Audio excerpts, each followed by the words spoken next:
I'm Philip Bogdanoff.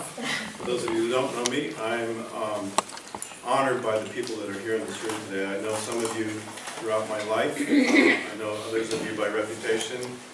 You guys are on the cutting edge. You have devoted many, many hours of service on different causes. And I'm glad that you're here today. I, Gina Sudhir, attended a conference just before Thanksgiving at Tufts University that was sponsored by Adam and Jim's organization along with 2 departments at Tufts University, and we came away astounded, amazed, inspired, and we've agreed that the message that they have needs to be spread more widely, in particular in the Washington, D.C. area. So we're all here because of this problem, this curve, which shows, this is the Keeling Curve from Mauna Loa Observatory, showing the increase in parts per million of CO2 in our atmosphere. And these guys will go into various aspects of more detail. But embedded in this problem is the solution.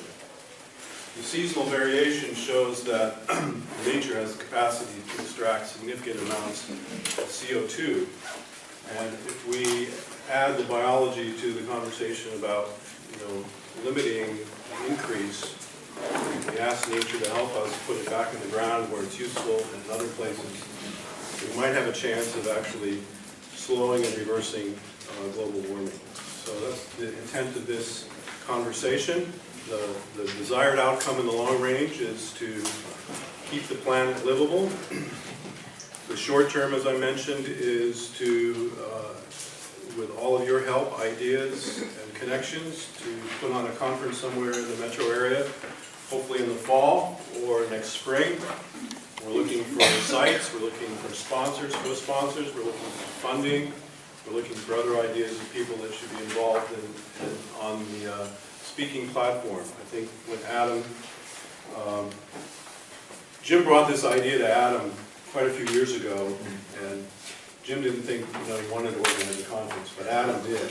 So Jim brought the fuel, Adam brought the spark, and made it happen. And I think they started with a fairly small program and didn't expect very many people, but over 350 people eventually showed up. It was a 2.5-day program. In the flyer that went around, there's a link to their website, and all of the speakers were videoed and they're up on there, and they covered a diversity of things, from paleosols, fossilized soils, looking at what the prehistoric record shows us, to farmers, to Native Americans speaking on behalf of the earth, to a Madison Avenue type expert who's telling us how we should try to package this message. So the intent of this meeting, it was originally just going to be half a dozen or so people in my living room, and it seemed like more and more people were interested. We initially thought 55 people in there was going to be enough, but now we're in the room that has 115 people in capacity. So I'm glad you're here. The intent is for you to hear the message, hear what they are bringing in terms of adding to the conversation about reversing global warming, and for you to go back to your communities and share this and generate some excitement and hopefully a bigger audience the next time we do this. I'm guessing these guys are probably going to come back at least one more time in 2 or 3 months to do something similar with different forums, so we'll keep you posted on that. And hopefully in that time frame we'll have identified a site. We've had conversations with people at the World Bank, with the University of Maryland Soil Science Department. Yesterday we spoke to a young woman who's very involved in the Young Farmers Association in the Northeast. We're going to be hopefully, I don't know if there are any other farmers here at the moment. Typically it's 1% of the audience, because that's what it is in the U.S. John Wilkes here does some hobnobbing with farmers, but most of my life I was a farmer, to be fair. well, not at the moment. But I'm a farmer, kind of old. So lots of interesting people. We're going to try to let them speak for about an hour and a half, and they can take questions as they like. We'll try to wrap up around 3. And some of us will be here scrambling to clean up. Anyone that would like to continue the conversation, we invite you to come back to our house, which is just a few blocks away. and stay through the rest of the afternoon and evening, dinner if you like, you want to sort of pick their brain. What else around? Oh, on Monday, we're going out to Annapolis. We're meeting with folks at the League of Conservation Voters, with Chesapeake Climate Action Network, and 2 of the Maryland delegates. The purpose of all that is to begin shaping a legislative strategy to enact some sort of set of reforms that would enable farmers to perhaps get carbon credits, a whole range of things. We haven't, it's all information. So if anybody has any policy expertise or recommendation for how we might shepherd that process, it may be a year or 2 before we have anything that we can propose, but we wanted to start turning the ground, so to speak, to get those people aware of us and the issue on their radar. So, Adam's going to start off. I don't know Adam very well, but I've heard good things about him and saw him shepherd masterfully the conference at Tufts. So I'll just let you go ahead. As I said, he's the spark that's kind of been on the top. Thank you. I don't really know who that person is that he's talking to, but he's not here, so I'll sit in.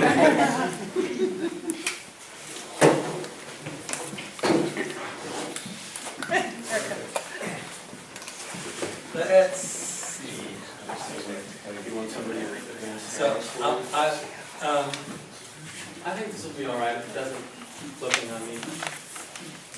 I have been told that technology will save us. Not quite convinced yet. I'm going to talk to you about climate history, recent, not paleo history, but the history of what we've been doing with the climate movement and our involvement with global warming and my personal history with it. And I'm doing this because we don't have a really good idea of how we got here.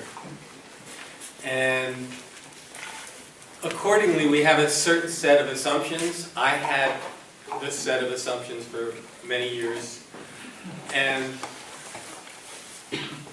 need to go to another place. And if you don't know you're in a box, it's hard to think outside of it.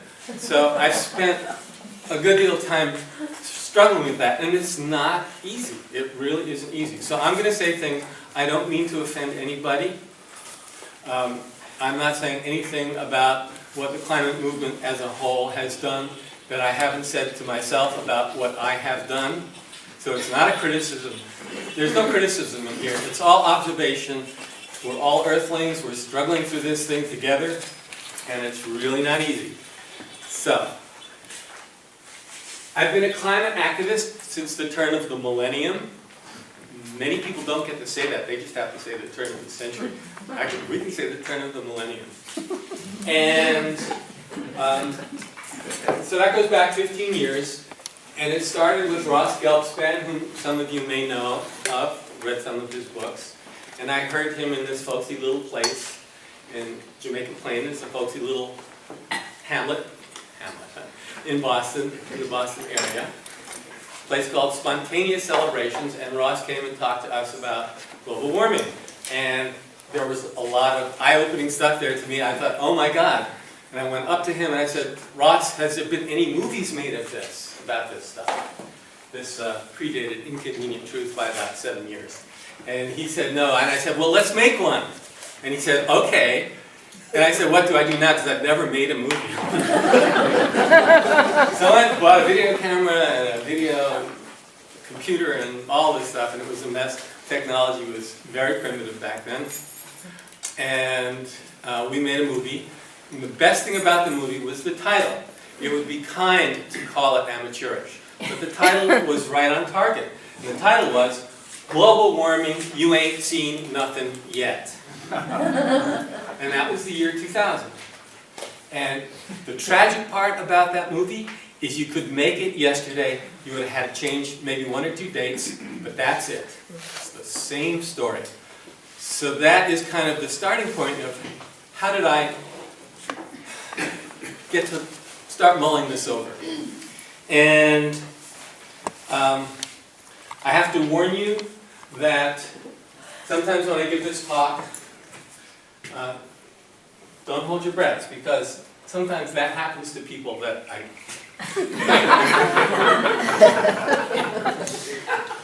So, we have to get beyond these constantly opening and closing windows of opportunity and ask some questions, this is my perspective, ask some questions about carbon emissions. Global warming is all about carbon emissions, right? No. No. But how did it happen that this is the pervasive view of climate? Is it true? Do we even ask the question? And it turns out that we Holocene humans, people of the past 10,000 years, have been asking this question since ancient times.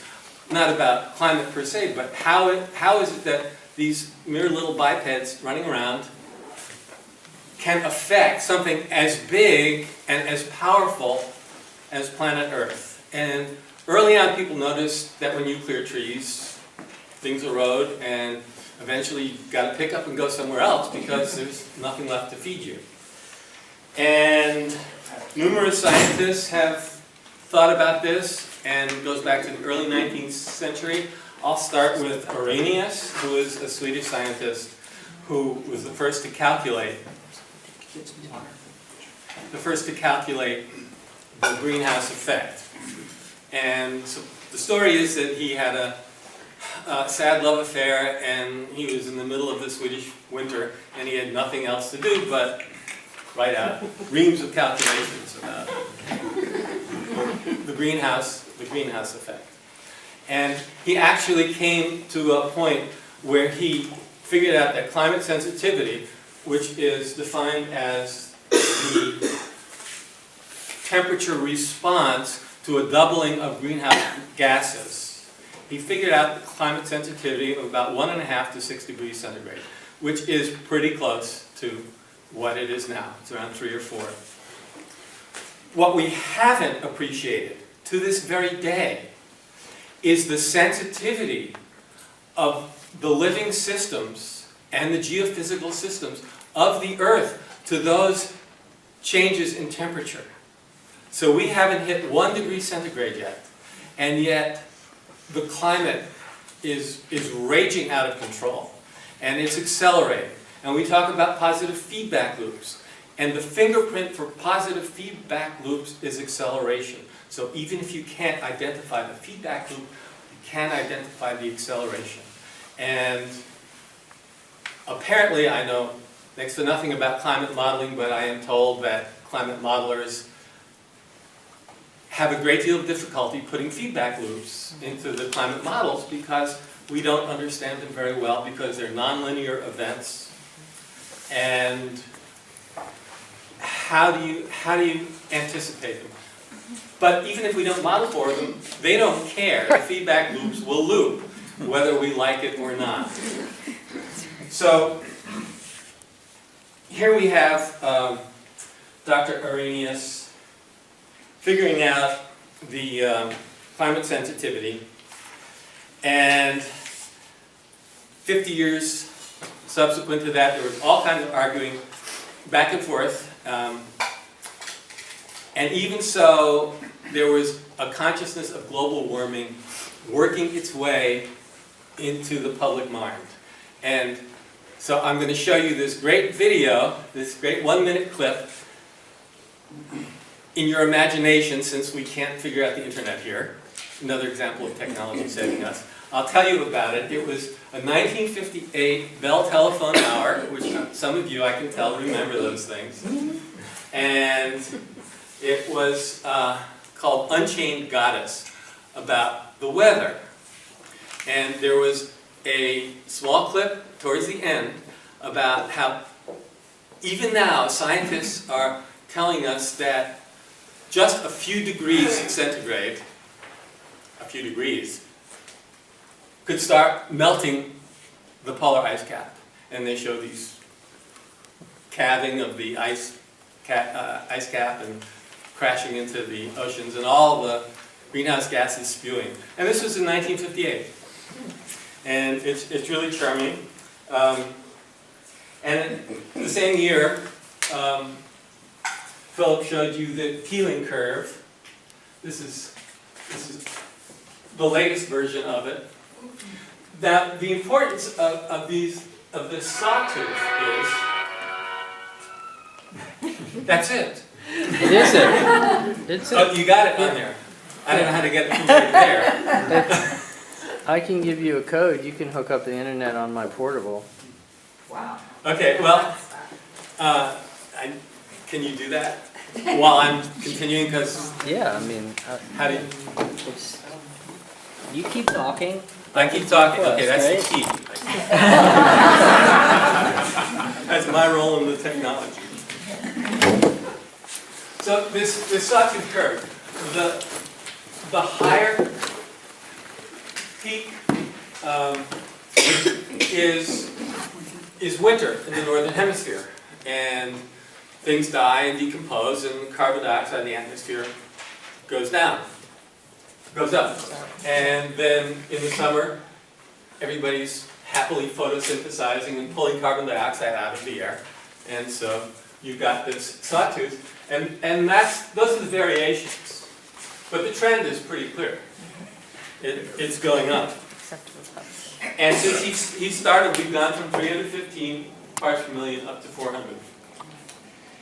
And this past year, the annual increase was more than ever at 3 parts per million. Now, we've been fighting against greenhouse gas emissions for 30 years, since 1988, when Jim Hansen got up in front of Congress and gave his impassioned speech about it was 99% certain that humans were involved in the increase in global temperature and carbon dioxide. What was it in 1988? What was the number?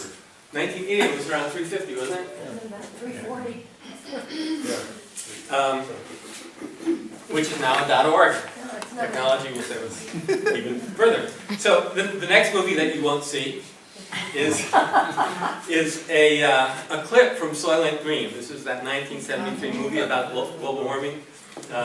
Some of you remember Soylent Green. It was Edward G. Robinson's last film. It was a really hokey movie, but he did a masterful performance. If you haven't seen it, you should go see it. In the introduction to that movie, there is a kind of a montage of film, and it starts off with this rustic bucolic scene, and people are farming, and then the choo-choo train comes in, and then the automobile comes in, and things kind of accelerate, the tempo builds up, and then you get these factories, and there are people with masks, all of this in 2 minutes. People with masks, and dead everything, and birds covered with oil, and all that sort of thing. And that is an illustration of what an author named Ronald Wright, in a wonderful little book called A Short History of Progress, called Progress Traps. A progress trap is something that seems like a really good idea at the time. So you can burn kerosene, you don't have to burn whales anymore. And then it's such a good idea that you use it more and more, until suddenly you find out that if you stop using it, you're going to die. And yet using it is killing you, but killing you more slowly than immediately dying would, so generally we opt for the more slowly. And one of the great mistakes that the climate movement made was underestimating the scope of the addiction to fossil fuels. They are so pervasive in so many ways. Switching is so difficult that here we are. We're still struggling with getting off the ground on switching.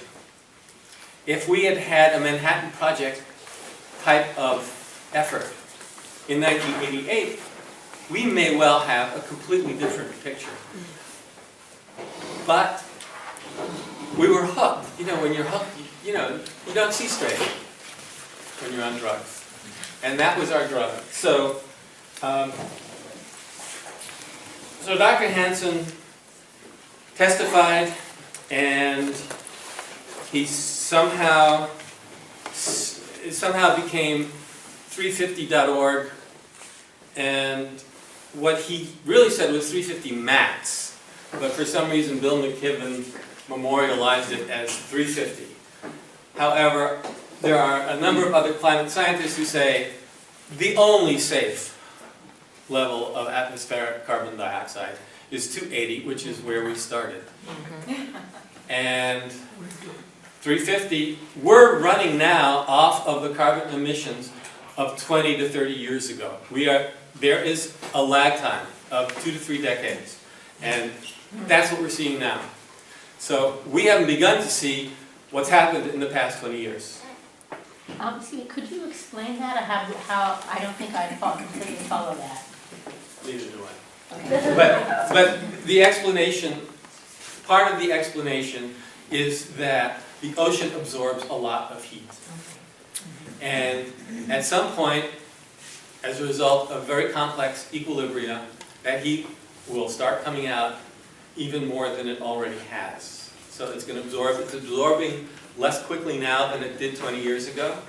And it went deeper in the oceans than scientists had previously thought it would. So we don't really know, but we've had a buffer, and we're starting to lose that buffer. I have a friend who knows much more about this than I.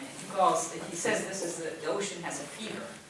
And he's Yes. describing why the coral are dying. That's right. And that's acidity. The coral it's not the acidity for the coral so much, it's the warmth, it's the heat. Warmth, yes. It's the heat. The coral are very, very sensitive to heat. There are numerous feedback effects anyway. Yeah. Of course. So, that's the history of climate science as I know it, and that wasn't my role. I'm not a scientist, I'm not a climate scientist. I have a background in biological science, but not in climate science. And so I was only watching and wondering what was going on and panicking. And so I became a climate activist, and for the first 7 years or so, I did the petitions, I did the rallies, and I went on marches and held hands with friends who dressed up as polar bears and all that kind of activist stuff.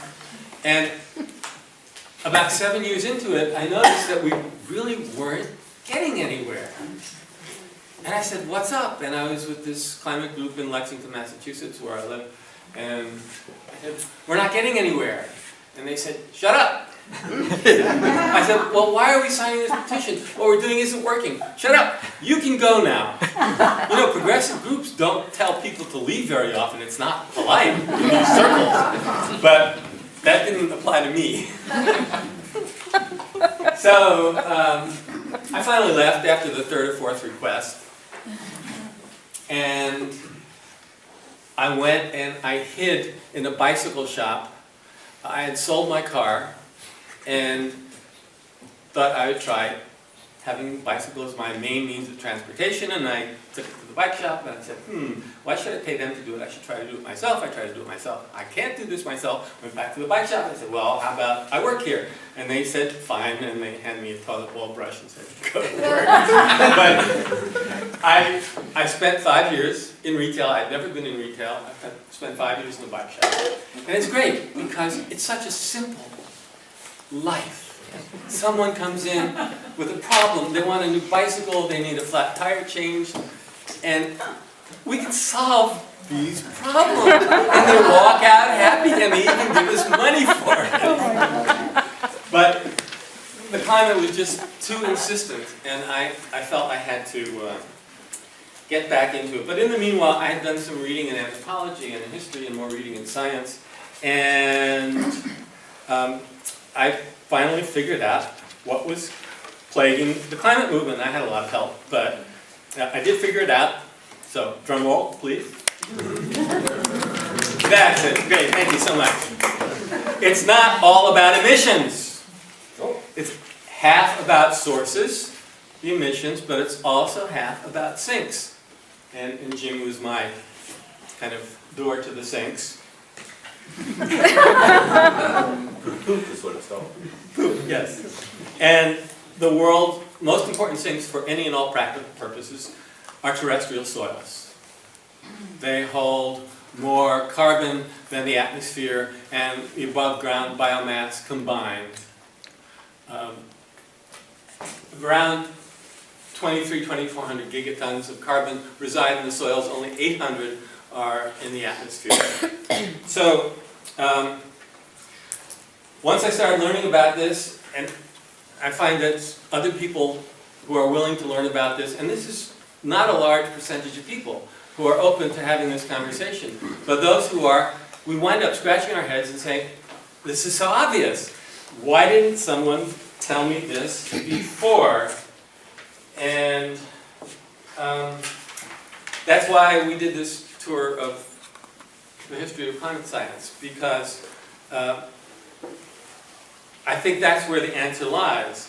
And I want to preface this by saying that the climate scientists have done an incredible job. I have a great deal of respect for climate scientists and what they have done with the physics and chemistry of the atmosphere and its interactions, extremely complex interactions with other systems on the planet and all. But it's been all about small carbon molecules and a few other molecules. And they have left out biology. They are physical scientists. They do not understand biology. This is not a criticism. This is the way science is practiced. It's compartmentalized. We have tried for a long time to bring the pieces together with more or less success. But that's how we have, that's the culture for studying science that we have inherited. And so they just don't know. And to cite our good buddy Margaret Thatcher, there is no alternative. It's all about small carbon molecules. And the story goes that biology, we acknowledge that there's biology, but biology is the victim of climate change. Biology is not a driver of climate change. And all the important scientists said so. So nobody told us. So for climate activists to talk about anything else about emission other than emissions reduction is an unthinkable thought. And I use Noam Chomsky's kind of definition of unthinkable thought. It's not unthinkable because it's so horrible. It's unthinkable because it never occurs to us to think of it. How can you think outside the box if you don't know you're inside a box? It's like the old Gary Larson cartoon. I may have skipped a couple of slides. What do we have here? I haven't got to that. The Gary Larson cartoon is online. That's why I can't find it. Well, it's this old Gary Larson cartoon. Guy is yelling at his dog, "Ginger, don't you ever drag the garbage out, and don't you ever do this, and don't you ever do that." That's what the guy is saying. And what Ginger hears is blah, blah, blah. Ginger, blah, blah, blah, blah, blah, blah. Ginger, blah, blah, blah, blah, blah. And so reduce emissions, you say reduce emissions, right? You say reduce emissions? Right? You don't have to answer that. You say reduce emissions, and you go to the extraordinary, wonderful People's Climate March in New York City on September 21st, 2014. Did any of you make it up there? It was just amazing. I've been going to these things for 15 years, and they were usually white, middle class, moderately to very gray-haired people. Yeah. Look around. And here, for the first time ever, 300,000 or 400,000, or depending upon who you asked. There were kids, there were people of color, there were just everybody. The whole world was there. It was just amazing. But if you said, reduce emissions, everybody would stand up and salute and applaud, and that would be great. If you said, soil carbon, that would sound like blah, blah, blah. And raise that flag to salute, and people would say, what flag? I don't see any flag. It's outside of the box. So that is the struggle that we are engaged with in talking about biology and climate. Several years ago, I was walking next to Jim Hansen in a march, and I said, what about soil biology? And he said, oh, there's just not enough evidence for that. That was the end of the conversation. At the People's Climate March, I was standing by a barrier, just taking a break, watching people go by. It was great. And who walks up to me? But Jim Hansen with his granddaughter. I said, Jim, what about soil biology? He said, well, my granddaughter and I planted biochar this year. I say, that's great, but there's more to do. Can we have a follow-up conversation? And he said, sure. And so I sent him an email and long list of stuff, and he sent me back an article which has this graph in it. And it's a great article. I'm happy to share it with you. And he talks about, he and a colleague, whom he says knows more about the biology part, talk about the accumulation of carbon dioxide in the atmosphere compared to the total emissions from fossil fuels. And that's called the airborne fraction. So the airborne fraction, Is that the red or the blue? the red is the fossil fuel emissions. Okay. The airborne fraction is the blue line. Now in 2000, right there, it started to go down and they couldn't figure out why. Now the reason why it would go down is because the sinks, the carbon sinks, the terrestrial sinks, the photosynthesis, absorb, pull the carbon out of the atmosphere the way they do on the Keeling Curve. But that was too much from 2000 on. That was an unexplainable decrease in the airborne fraction of carbon.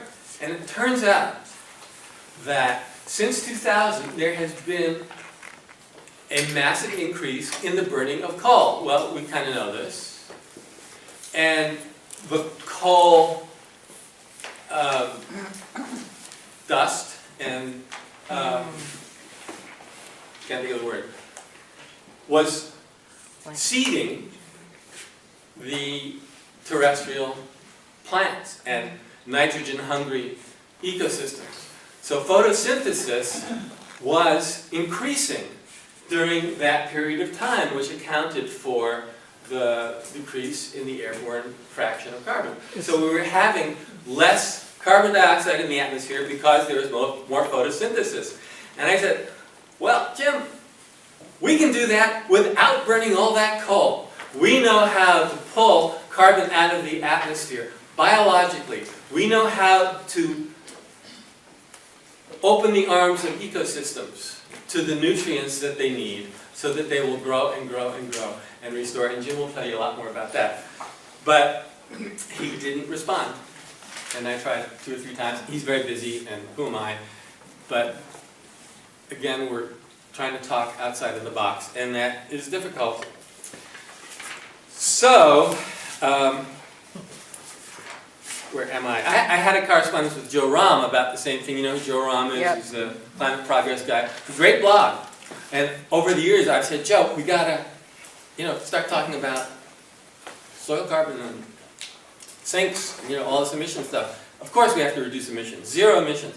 But that's not enough. Even the IPCC says so. That's not enough to pull carbon out of the atmosphere. It's not fast enough. It's just inadequate to the task at this point. And he has refused to have that conversation, and I kind of cornered him at a small discussion group at MIT when he was there visiting because it's his alma mater. And he finally got frustrated and said, if you soil carbon people want to have a blog, start your own.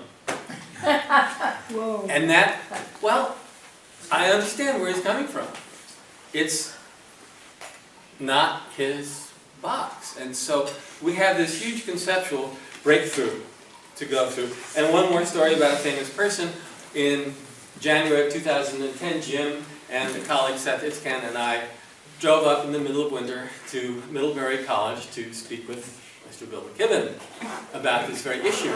Now, we had previously cornered him at a march, and so he was leading the march and I was walking right next to him, so he couldn't get away. I convinced him to meet with us, and so we drove up there and we spoke to him for 2 hours and we gave him all this information and he raised his objections and we went back and forth and we provided him with a lot of information.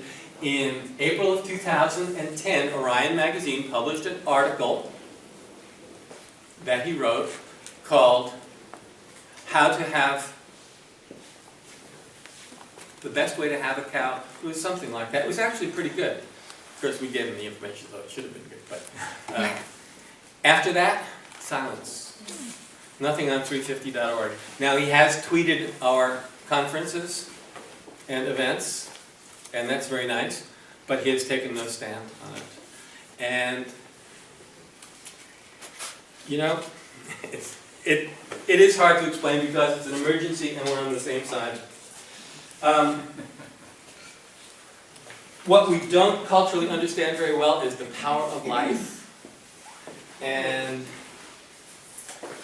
that's the power of life. And that's Earth, and that's Mercury. And the difference between those two planets is life. If we didn't have life on Earth, that's what we would look like.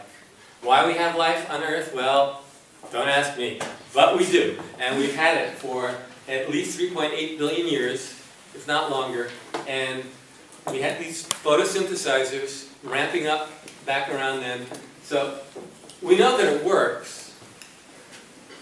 We have a good track record. If you're talking about geoengineering, you know, I'll tell you what, when David Keith puts his sulfur particles in the atmosphere for 3.8 billion years and tells me that it works, then I'll be convinced. But until then, I'll go with photosynthesis. And that's life. That used to be life. And those were living things. Those cliffs of Dover. Those were all little plankton with calcareous shells. That's them. There they are. And there's life holding together mountainsides. And there's life giving us an oxygen atmosphere. Now, you mean to tell me that life can do all that and can't pull a few parts per million of carbon dioxide out of the atmosphere? Give me a break. I know, yes, you're saying, well, this took billions of years and we want to get the carbon out of the atmosphere in a decade or so, or tomorrow. But one of the things that we find when we're doing this kind of stuff and dealing with eco-restoration, even the experts who have done this for years, watch it happen and say, my God, it happens so fast. And so you get a desertified savanna like that, and you put a keystone species back. The keystone species used to be the antelope and the zebra and the elephants and all of that. And they're still around and they're coming back. But you put a keystone species back, in this instance it's cows, because those are the keystone species du jour. And in 3 years, you can get that. And the water comes back. Dry riverbeds for years are wet again and flowing year-round, even through a drought. Nature can do all of those things. And he wants us to keep going. So I leave you with that, and just to tell you a little bit about what we do. There's a brochure here, and we are Biodiversity for a Livable Climate. It took us months to figure out that that's who we were, but we did it. And our motto is restoring ecosystems to reverse global warming. We believe it can be done. We cannot say for a fact that it will be done, because the factor is human behavior, which is a very challenging one, as we all know. But as Philip said, we are planning on spreading this word, and one of our goals is to have people doing carbon farming all over the world, and it started on millions of acres. There are people doing it, but we need to do it on billions. Billions with a B. And those acres are out there, and a lot of them are in terrible shape. And most people, Republican, Democrat, up, down, in between, would much rather see the second picture of that formerly desertified land than the first. They would much rather live in a bountiful green environment. Sometimes I wonder, but most people, yeah. I assume you're in contact with the Rodell Institute. They are Right. proposing the same thing. Yes, and there are many people proposing similar things.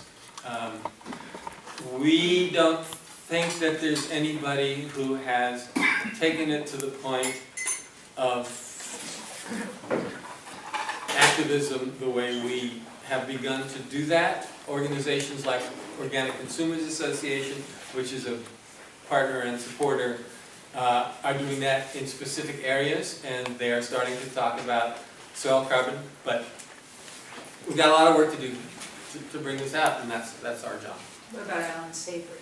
Alan is one of the big inspirations for all of this, and the two pictures of the before and after grassland, I mean, that's in Zimbabwe, that is reflective of his work. But his work is going on all over the world, and the Savory Institute is expanding it. Would you repeat that name? Alan Savory. Alan Savory, A-L-L-A-N, The TED Talk that he did. S-A-V-O-R-Y, and he gave a TED Talk that we helped him with the climate stuff on that, and that was in February of 2013. So, you were mentioning the science revolving around the biological carbon sequestration, and I work for USGS, and you might want to check out the website there because we do a lot of work on biological carbon sequestration. Great, I'd love to see more. So much to learn. The important point of the so much to learn part is that we know how to do this. We don't have to understand all the mechanisms. We know how to manage the land so that this stuff happens. What about our image of the cow as a walking, living methane generator? So if you look at some of those studies, you'll see a cow in a box, glass or plastic or some kind of box with a mouthpiece, muzzle piece, and all these machines with meters. And now that technology has progressed, so they're portable and the cow can move around a little more freely. But nature doesn't work in pieces. Nature works. It's all one big thing. And so if you look at the cow interacting in the natural world the way cows and animals interact, there's methane coming out of its mouth. It is breathing that methane, it is exhaling that methane while it grazes very close to the ground. There are bacteria called methanotrophs that just love to eat methane, which has a lot of energy in it. And so when that cow is breathing the methane on the ground, the methanotrophs start to divide with enthusiasm, and they eat the methane. And methane is not terribly stable, even higher off the ground. So if you put the animals in a CAFO, concentrated animal feeding operation, where they're all together and you have massive increases in the concentration of the methane without the methane eating bacteria around to be stimulated, because the cows are not on grasslands, they're in a box for all effect, you're measuring a very different thing. So in fact, if you look at methane over the centuries, and as far as we can determine from ice cores and whatever, until the Industrial Revolution, despite the millions and millions of ruminants all over the planet, there was a very narrow range of methane concentrations in the atmosphere. So I have a question. Yes. If I can imagine taking what I surmise as your prediction to an ultimate conclusion, The question I have is, did the success of plants and megafauna lead to an ice age? It's That's, by, that's my Can you talk. repeat the question, since it's very hard to hear? That's my talk. okay, I'll answer. How many more time? We were probably should have to Gene. Okay, yeah, a couple more. So we're all certainly aware that we've taken carbon out of deep in the ground and put it up in the atmosphere, and so the atmospheric levels are rising from that contribution. Right. What's the change in soil concentration? Are we also extracting carbon from soils and releasing the atmosphere? Absolutely. I mean, So if you we've look done at the both. dust, you look at the dust balls, you've got That's, gigatons of soil. But this goes back to the beginning of agriculture. I mean, this, and some people speculate that, for example, during the plague, so many people in Europe died off, and there was a lot of agriculture, that the regrowth of indigenous plants pulled enough carbon out of the atmosphere to kick off a little ice age. So yeah, we have a remarkable effect on the climate. And if we were to do all of this really, really enthusiastically for a few hundred years, it could get pretty cold down here. But I think, you know, we use a little bit of judgment. I actually have two questions. From what you said so far, I do not understand actually what it is that gets the carbon from whatever we're doing and puts it into the soil. And the second question is... Okay, and to answer the first question, Jim will talk about that, but the short answer is photosynthesis. Photosynthesis. I will look for that word in the next talk. All right, you got it. In fact, you can have it as many times as you like. Thank you. You're welcome. And I guess maybe my second question should be saved. My second question would be, what do humans have to do to foster that process? Okay, I'll hold it there. Maybe one more, and then we need to... Okay. One of the problems I'm coming across in this county is the amount of clear cutting.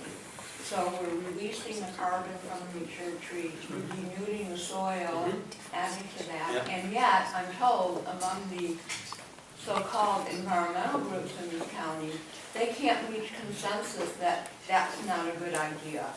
So no one is really trying to stop the county from letting the developers completely denude everything. And I guess my question to you is, how do we circumvent that? We know what the benefits from trees are, and we know the carbon sequestration, and yet the environmental groups can't agree. It's really discouraging. To me, what you're asking is a cultural question. Yeah. And that's a whole other, I mean, I've talked about it in terms of, you know, thinking inside and outside of boxes and all. I mean, that's culture.